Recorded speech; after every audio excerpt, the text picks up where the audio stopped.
our next act, Robbie Fox!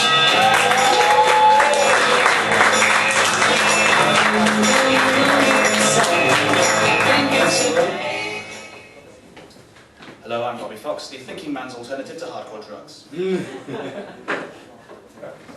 I was reading in the newspaper this morning that a worker at McPleasure Sex Toys died today when he fell into a plastic mould and made a knob of himself. I recently won a hopping race.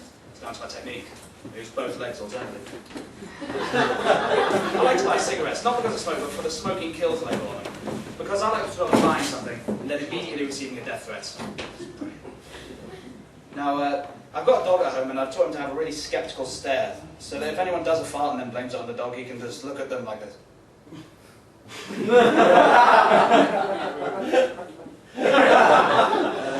I'm wearing quite cruddy shoes today. I wanted to get rid of them, but shoes have soles. I was sad when Michael Jackson died. I mean, he's not exactly biodegradable, was he? So. I was wondering, if you went for a job interview to be a suicide bomber, did they ask you if you've had experience?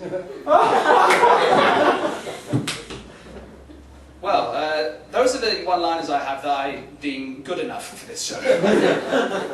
You can't really set yourself a timetable in order to be creative, because you never know when you're going to write the best ones. You just write them down whenever you think of. I've got one to post it, actually.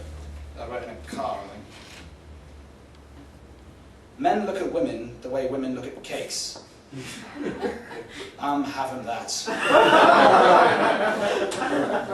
Yeah, I've been learning to do that at uni because I've been studying comedy, writing and performance like Joe and Jack, who you'll see next. And you know, uni's a great place to meet people and develop and learn and stuff, but there's lots of bad things about it that they don't tell you, like the kind of forced social expectation that you're going to go crazy as conceivably possible just because you're young and do it every night because you're young and you're 18 or 19, or which I was and am.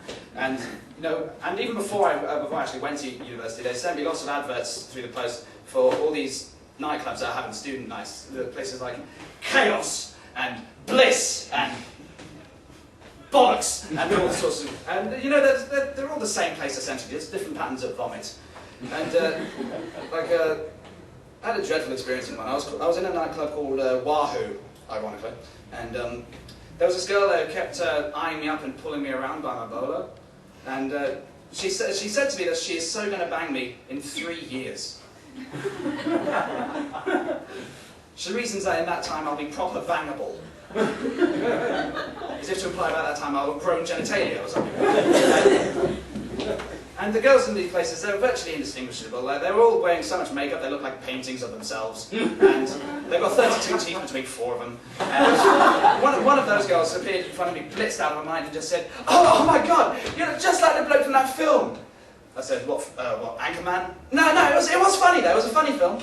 Dodgeball. She said, "Oh, I know, Monsters, Inc."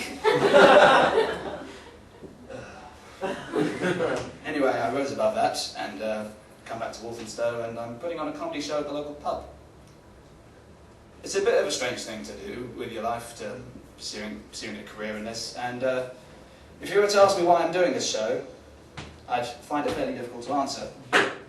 But I think Oscar Wilde said it best.